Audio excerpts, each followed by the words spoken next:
చెప్పాలంటే అందరికి నిజం చెప్తున్నా.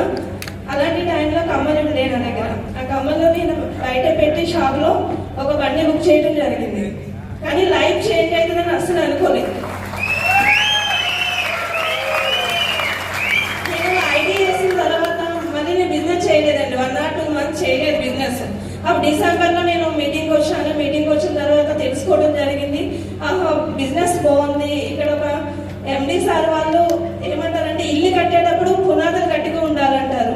ఇక్కడ చూస్తే వచ్చి మీ అందరికి ఎలా అనిపించిందో నాకు కూడా అలానే అనిపిస్తుంది అండి. ఆ రోజు అంటే ఒక బిల్డింగ్ కడితే పునాదులు ఎంత గట్టిగా ఉండాలో మనం చేసే బిజినెస్ లో కూడా మేడం కావచ్చు, సార్ వాళ్ళు కావచ్చు, ఒక పునాదులు చాలా గట్టిగా ఉంది. అంటే ఈ బిజినెస్ చాలా దూరం వెళ్తుందని చెప్పి నేను ఈ బిజినెస్ లోకి రావడం జరిగిందండి. చాలా హ్యాపీగా ఉన్నా. ఇప్పటి వరకు ఒక 6 నెలలు అయింది. నేను వచ్చి 6 months అయింది. 10 lakhs ఇన్కమ్ తీసుకున్నానండి.